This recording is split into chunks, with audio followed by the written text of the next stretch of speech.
Hello കൂട്ടുകാരെ. ഇന്ന് നമുക്ക് ഉം, സിംല മിർച്ച് മീൻസ് ക്യാപ്സിക്കം പൊട്ടാറ്റോ ഉണ്ടാക്കാം. നമുക്ക് ഉരുളൻകിഴങ്ങ്. അതിന്റെ ഓൾറെഡി ഞാൻ ഇവിടെ എണ്ണ ചീനിച്ചട്ടിയിൽ ഒഴിച്ചിട്ട് എണ്ണയ്ക്കകത്ത് ഞാൻ പേസ്റ്റ് ഇടുന്ന കാരണം കൊണ്ട് ലസൺ വെളുത്തുള്ളി ഇഞ്ചിയുടെ പേസ്റ്റ് ഇടുന്നതുകൊണ്ട് ഞാനത് ഇട്ട് എല്ലാം വഴറ്റി ഉള്ളിയും സവോളയും ഉള്ളിയല്ല സവോളയും അരിഞ്ഞിട്ട് വഴത്തി കഴിഞ്ഞ് ഞാനിത് ഇവിടെ റെഡിയാക്കി വെച്ചിരിക്കുവാണ്.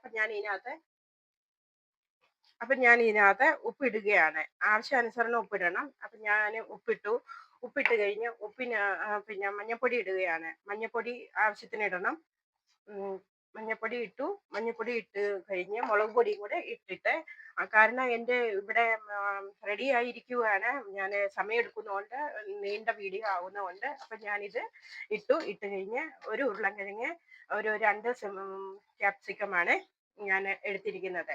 അപ്പൊ ഈ ഒരു ഉരുളൻകിഴങ്ങ് ഞാൻ ഇവിടെ മുറിച്ച് വെച്ചിട്ടുണ്ട്. ഈ വലുപ്പത്തിലാണ് മുറിച്ചിരിക്കുന്നത്. ഈ വലുപ്പത്തില് ഇത് ഞാൻ ഇതിനകത്ത് ഇട്ട് കഴിഞ്ഞ് ഇത് നമുക്കൊന്ന് ജസ്റ്റ് ഒന്ന് വഴത്തിയിട്ട് ഇത് നമുക്ക് അങ്ങനെ അങ്ങ് അടച്ചു വെക്കാം. എന്താന്ന് വെച്ചാല് ഇത് വേകാന് ഒരു 5 മിനിറ്റ് കൊടുക്കണം. അപ്പൊ ഇത് വെള്ളമൊന്നും ചേർക്കാത്തത് കൊണ്ട് ഇതിട്ട് കഴിഞ്ഞാൽ ഉരുളൻകിഴങ്ങ് നല്ലതുപോലെ ഒന്ന് വെന്ത് കിട്ടും.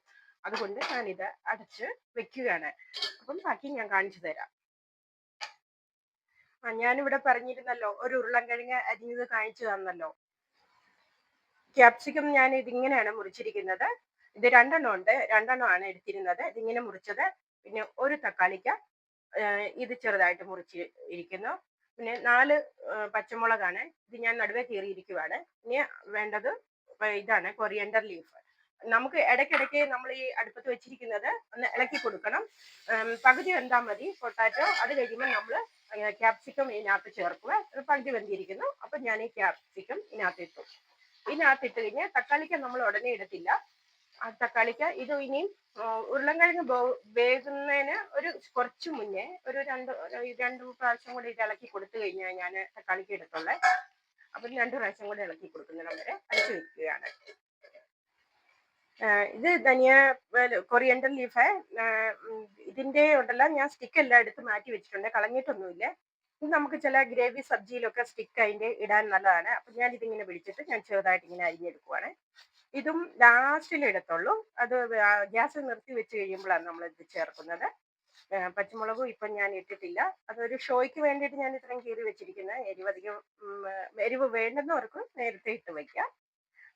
ഞാനത് ലാസ്റ്റിലേ ഇടത്തുള്ളൂ. അപ്പം ആർക്കെങ്കിലും കഴിക്കണമെങ്കിൽ അതുകൊണ്ട് ക്യാപ്സിക്കം ഇട്ട് 2 പ്രാവശ്യം ഞാൻ ഇളക്കിയ. അപ്പൊ നമുക്ക് ഇതിനകത്ത് ഇടുകയാണ് ടമാറ്റർ ഇട്ടു. ഞാൻ ടമാറ്റർ ഇട്ട് കൊടുക്കുമ്പോൾ പിന്നെ ഇതിന്റെ ജ്യൂസ് പതുക്കെ ഇറങ്ങി ഇനിയും ബാക്കി ഉരുളൻകിഴങ്ങും ക്യാപ്സിക്കം. പക്ഷെ ക്യാപ്സിക്കം ഒത്തിരി വേകാതിരിക്കുമ്പോഴാണ്, ഒത്തിരി അങ്ങ് വെന്ത് പോകരുത്. ഒത്തിരി വേകാതിരിക്കുമ്പോൾ ഇതിന്റെ കറി ഉണ്ടല്ലോ, നമ്മൾ വെച്ച് കഴിയുമ്പോൾ നല്ല ടേസ്റ്റ് ആണ് കഴിക്കാനായിട്ട്. ഇപ്പം തക്കാളിക്ക ഇട്ട് കഴിയുമ്പോഴത്തേന് ഇതിന്റെ കളറും അത് ടേസ്റ്റും ഒരുപോലെ നല്ലതായിരിക്കും. സബ്ജി ഇവിടെ റെഡി ആയിട്ടുണ്ട്. പൊട്ടാറ്റോ ക്യാപ്സിക്കം റെഡി ആയിട്ടുണ്ട്. ഞാനിത് ഇതിനകത്ത് കൊറിയൻഡർ ലീഫ് കൊണ്ട് ഞാനൊന്ന് ഡെക്കറേറ്റ് ചെയ്യുകയാണ്. ഇത് ഇട്ട് കഴിഞ്ഞ് ഇതിന്റെ മേളിൽ കൂടെ ഞാൻ പച്ചമുളക് ഇങ്ങനെ വെച്ചു. ഇഷ്ടമുള്ളവർക്ക് പച്ചമുളക് എടുത്ത് കഴിക്കാമല്ലോ. അപ്പൊ അതുകൊണ്ട് നമുക്ക് താങ്ക്സ് ഫോർ വാച്ചിങ്.